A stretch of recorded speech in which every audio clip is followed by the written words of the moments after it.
2017 সাল নিউ ইয়র্কের একটি নিলাম ঘরে তখন রীতিমতো হইচই।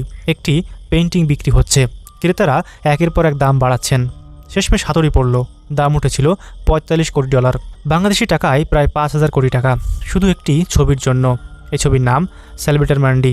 আর এটা এঁকেছিলেন এমন একজন মানুষ যিনি একই সাথে ছিলেন চিত্রশিল্পী, ভাস্কর, স্থপতি, সঙ্গীতজ্ঞ, গণিতবিদ, প্রকৌশলী, উদ্ভাবক, শরীরবিদ, ভূতাত্ত্বিক এবং লেখক। তার নাম লিওনার্দো দা ভিঞ্চি। আজকের ভিডিওতে আমরা জানবো এই অসাধারণ মানুষটার গল্প, কোথা থেকে শুরু হয়েছিল তার যাত্রা, কিভাবে তিনি পৃথিবীকে বদলে দিলেন এবং সবচেয়ে গুরুত্বপূর্ণ আজকের দিনে আমরা তার কাছ থেকে কি শিখতে পারি। 1452 সালের 15 এপ্রিল ইতালির টাস্কানি অঞ্চলে ভিঞ্চি নামের একটি ছোট্ট শহরের কাছে আনচিয়ানো গ্রামে জন্ম নিল এক ছেলে। তার বাবার নাম স্যার পিয়ারো দে ভিঞ্চি, ফ্লোরেন্সের একজন সম্মানিত আইনজীবী। মায়ের নাম ক্যাটরিনা, একজন সাধারণ কৃষক মেয়ে। সমস্যা একটাই, তারা বিয়ে করেনি। সেই যুগে অবৈধ সন্তানের জন্য জীবন ছিল কঠিন। তারা উচ্চ সরকারি পদ পেত না, পেশাদার গিল্ডে যোগ দিতে পারত না এবং সমাজে তাদের জায়গা ছিল খুবই সীমিত। ছোট্ট লিওনার্দো বড় হলো তার দাদার কাছে, ভিঞ্চি শহরের বাড়িতে। ল্যাতিন ভাষা শেখেনি, যেটা সেই যুগে শিক্ষিত মানুষের ভাষা ছিল। প্রাতিষ্ঠানিক কোনো উচ্চশিক্ষাও পায়নি। কিন্তু এই ছেলেটার একটি অদ্ভুত স্বভাব ছিল। সে সব কিছু দেখত। পাখি উড়লে কীভাবে ডানা নাড়ছে, নদীর পানি বইলে কোন দিকে ঘুরপাক খাচ্ছে, পাতা ঝরলে কোন কোণে পড়ছে। তার কৌতূহলে যেন শেষ ছিল না। সে আঁকতে পারত, অসাধারণ। একদিন তার বাবা তার আঁকা কিছু ছবি নিয়ে গেলেন ফ্লোরেন্সের বিখ্যাত শিল্পী আন্দ্রেয়া দেল ভ্যারকিওর কাছে। ভ্যারকিও সেই সময়ের সেরা শিল্পীদের একজন, ভাস্কর, চিত্রশিল্প, স্বর্ণকার। এমনকি তিনি মেডিসি পরিবারের, মানে ইতালির সবচেয়ে ক্ষমতাশালী পরিবারের অফিসিয়াল ভাস্কর ছিলেন। ছবিগুলো দেখে ভ্যারকিও থমকে গেলেন। এই ছেলে তখন মাত্র 14 বছর বয়সী। তিনি বললেন, এই ছেলেকে আমার কাছে পাঠাও। ফ্লোরেন্সের ভ্যারকিও কর্মশালায় তখন সরগম পরিবেশ। শিল্পী, ভাস্কর, সহকারী সবাই মিলে কাজ করছে। এই কর্মশালায় একসাথে কাজ করছেন স্যান্ড্রো ব্যাটেগোলিয়ার মতো মহান শিল্পীও। লিওনার্দো শুরু করলো শিক্ষানবিশ হিসেবে। প্রথমে ছোটোখাটো কাজ, রং মেশানো, তুলি পরিষ্কার করা, তারপর ধীরে ধীরে আঁকা। এখানে একটা ঘটনা আছে যেটা ইতিহাসে বিখ্যাত হয়ে আছে। ভ্যারকিও একটি ছবি আঁকছিলেন, ব্যাপটিজম অফ ক্রাইস্ট, যীশুখ্রিস্টের ব্যাপটিজমের দৃশ্য। ছবিতে 2টি দেবদূত আছে। ভ্যারকিও তার শিক্ষানবিশ লিওনার্দোকে বললেন, বাম দিকের দেবদূতটা তুমি আঁকো। লিওনার্দো আঁকলো। ভ্যারকিও ছবি দেখে স্তব্ধ হয়ে গেলেন। তার নিজের আঁকা দেবদূতের চেয়ে লিওনার্দোর আঁকা দেবদূত অনেক বেশি জীবন্ত, অনেক বেশি সুন্দর। বলা হয় সেদিনের পর ভ্যারকিও আর কখনও তুলি তোলেননি। তিনি বলেছিলেন, আমার ছাত্র আমার চেয়ে এতটাই ভালো, আমার আর আঁকার দরকার নেই। এটা সত্যি কিনা ইতিহাসবিদরা নিশ্চিত না, কিন্তু একটা ব্যাপার নিশ্চিত, লিওনার্দোর প্রতিভা সবার চোখে পড়েছিল খুব দ্রুতই। কিন্তু লিওনার্দো শুধু ছবি আঁকতে আসেনি, সে বুঝতে চেয়েছিল পৃথিবীটা কিভাবে কাজ করে। তাই সে শুধু দেখে দেখে আঁকত না, সে বিশ্লেষণ করত। মানুষের মুখ আলো কীভাবে পড়ে, পানির ঢেউ কোন সূত্র মেনে চলে, ডানার প্রতিটি পালক কীভাবে সাজানো। এই পদ্ধতির একটা নাম আছে, সেপার ভাদ্রে। ইতালিয়ান ভাষার মানে জানা কিভাবে দেখতে হয়।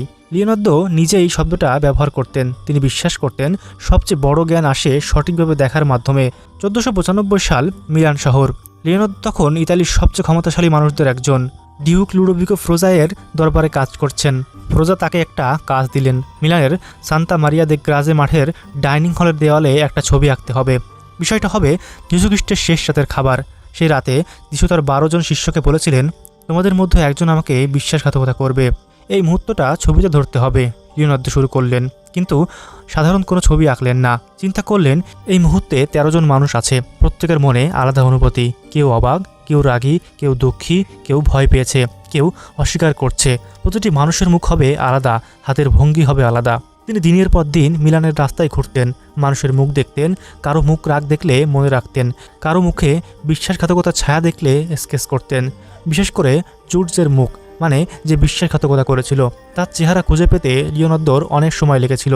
ছবিটি শেষ করতে লাগলো 3 বছর। কিন্তু এখানে বড় একটা সমস্যা হয়ে গেল।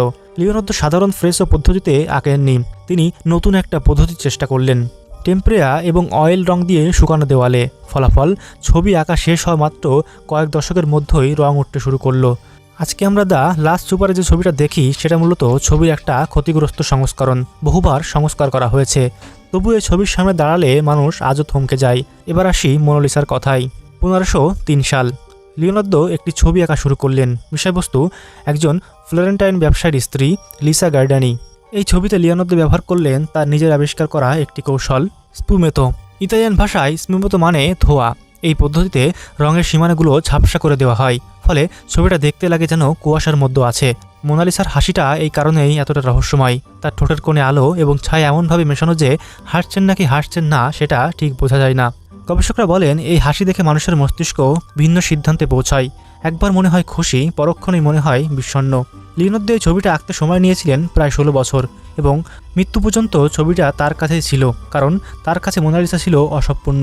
সবসময় তিনি ভাবতেন আরও ভালো করা যায়, আরও নিখুঁত করা যায়। আজকে এই ছবিটা আছে প্যারিসের লুভ্র মিউজিয়ামে। প্রতিদিন হাজার হাজার মানুষ শুধু একটা ছবি দেখতে আসেন।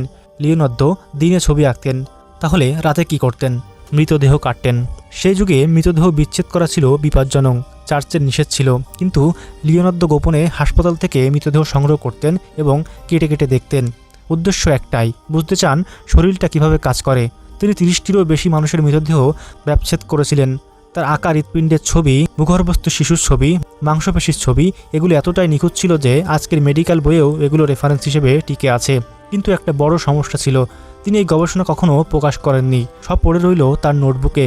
লিওনার্দোর নোটবুক ছিল কয়েক হাজার পাতার। এই পাতায় পাতায় ছিল হেলিকপ্টারের নকশা, প্যারাশুটের ডিজাইন, সাজোয়া ট্যাঙ্কের পরিকল্পনা, সোলার পাওয়ার ব্যবহারের ধারণা, ডুবোজাহাজের স্কেচ, সেতু নির্মাণের পরিকল্পনা, এবং সবকিছু লেখা ছিল উল্টো হাতে, ডান থেকে বাম দিকে। বাহাতে ছিলেন বলে এটা তার জন্য সহজ ছিল, কিন্তু অনেকে মনে করতেন তিনি ইচ্ছা করে এইভাবে লিখতেন যাতে সহজে কেউ পড়তে না পারে। এই নোটবুকগুলোর মূল্য অকল্পনীয়। বিল গেটস একবার একটি নোটবুক কিনেছিলেন, দাম দিয়েছিলেন $3 কোটি। একটি নোটবুক। এখানে একটা বিরোধিতার কথা বলতে হবে। লিওনার্দো ছিলেন নিরামিষভোজী, পশু পাখিকে ভালোবাসতেন, যুদ্ধকে ঘৃণা করতেন। তার নোটবুকে একবার লিখেছিলেন যুদ্ধ হলো সবচেয়ে পশুসুলভ পাগলামি, অথচ তার সবচেয়ে লাভজনক কাজ ছিল সামরিক প্রকৌশলী হিসেবে। কারণটা সহজ, রাজা বাদশাদের খুশি না করলে কাজ পাওয়া যেত না। ডুকে ফ্রোজায়ের দরবারে যোগ দেওয়ার সময় লিওনার্দো নিজের একটা আবেদনপত্র রেখেছিলেন। সেই চিঠিতে তিনি তার 10টি ক্ষমতার কথা বলেছিলেন, যার 9টি ছিল সামরিক, শেষেরটা ছিল শিল্পকলা। তিনি ডিজাইন করেছিলেন চারদিক থেকে গুলি করতে পারে এমন সাজোয়া ট্যাঙ্ক, আকাশ থেকে পাথর ফেলার যন্ত্র, বিশাল ক্রসবো, বিষাক্ত গ্যাস ছড়ানোর পদ্ধতি। এমনকি তিনি একসময় কাজ করেছেন কুখ্যাত সিজার বর্গিয়া সেনাবাহিনীতে সামরিক প্রকৌশলী হিসেবে। আর সে সময়ে একটা অদ্ভুত যোগাযোগ হয়েছিল।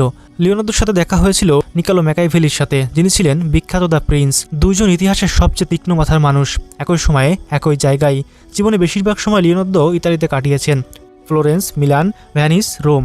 এক শহর থেকে আরেক শহর। কিন্তু রোমে থাকার সময় একটা বড় ধাক্কা খেলেন। পোপ তাকে মৃতদেহ ব্যবচ্ছেদ করতে নিষেধ করে দিলেন। লিওনার্দোর গবেষণা থমকে গেল। এরপর 1516 সালে এলো আমন্ত্রণ। ফ্রান্সের রাজা ফ্রান্সিস তাকে ডাকলেন। রাজা ছিলেন লিওনার্দোর বিশাল ভক্ত। তিনি বললেন, আমার দরবারে এসো, তোমাকে একটি সুন্দর বাড়ি দেব, মাসিক বেতন দেব, শুধু কাজ করো, গবেষণা করো, আঁকো, আমার সাথে কথা বলো। লিওনার্দো রাজি হলেন। ফ্রান্সের অ্যাম্বিয়াসো শহরের কাছে ক্লোজ লুকে নামের একটি সুন্দর বাড়িতে তিনি উঠলেন। রাজা ফ্রান্সিসের প্রাসাদের সাথে এই বাড়ির সংযোগ ছিল একটি গোপন টানেলের মাধ্যমে। রাজা প্রায়ই টানেল দিয়ে আসতেন শুধু লিওনার্দোর সাথে কথা বলতে। এটাই ছিল লিওনার্দোর জীবনের প্রথম সময় যখন কোনো চাপ ছাড়াই থাকতে পারতেন। কিন্তু বয়স হয়ে গিয়েছিল, ডান হাত অবশ হয়ে গিয়েছিল, সম্ভবত স্ট্রোকের কারণে। তাই আর আঁকতে পারতেন না আগের মতো। তবু মৃত্যু পর্যন্ত গবেষণা চালিয়ে গেছেন। 1519 সালের 2 মে 66 বছর বয়সে লিওনার্দো দা ভিঞ্চি মারা গেলেন। বলা হয় মৃত্যুর সময় রাজা ফ্রান্সিস নিজে তার পাশে ছিলেন এবং লিওনার্দোর মাথা তার কোলে ছিল। এটা সত্যি কিনা ইতিহাসবিদরা নিশ্চিত না, তবে এই গল্পটা অনেক মানুষের মনে আছে, কারণ এই মৃত্যু দৃশ্যটা তার পুরো জীবনের মতোই অসাধারণ। তার সব নোটবুক, স্কেচ, গবেষণা সব পেলেন তার প্রিয় ছাত্র ফ্রান্সেস্কো মেলজি। আর মোনালিসা, সেটা পেল তার আরেক ছাত্র সালায়ের কাছে। পরে মোনালিসা কিনে নিলেন রাজা ফ্রান্সিস নিজেই। আজকে সেই ছবি আছে ফ্রান্সের লুভ্রে মিউজিয়ামে। প্রতি বছর 85 লক্ষেরও বেশি মানুষ শুধু একটি ছবি দেখতে যান। লিওনার্দো দা ভিঞ্চি এই মানুষটা পারলেন কিভাবে? কোনো প্রতিষ্ঠানিক শিক্ষা নেই, ল্যাতিন জানতেন না, অবৈধ সন্তান হিসেবে সমাজের সীমাবদ্ধতা, তবুও ইতিহাসে সবচেয়ে প্রতিভাবান মানুষদের একজন। উত্তরটা আসলে খুবই সহজ, কৌতূহল। তিনি কখনো ভাবেননি এটা আমার বিষয় না। পাখি দেখলে জানতে চাইতেন উড়ার সূত্র, মানুষের মুখ দেখলে জানতে চাইতেন মাংসপেশির গঠন, নদী দেখলে জানতে চাইতেন পানির প্রবাহের নিয়ম। তিনি সব বিষয়কে সংযুক্ত দেখতেন। এই সংযোগ দেখার ক্ষমতাটাই ছিল আসল রহস্য। লিওনার্দো কখনো পরোয়া করেননি যে লোকে কি বলবে। তিনি মৃতদেহ কেটেছেন কারণ জানতে হবে। তিনি অসমাপ্ত ছবি রেখে গেছেন কারণ নতুন কিছু মাথায় এসেছে। তার পুরো জীবনটাই ছিল একটা চলমান গবেষণা। লিওনার্দো দা ভিঞ্চির জীবন থেকে একটা কথাই মনে রাখার আছে, আপনি কোন বিষয় পড়ছেন বা কোন কাজ করছেন সেটা গুরুত্বপূর্ণ না, গুরুত্বপূর্ণ হলো আপনি কৌতূহলী কিনা।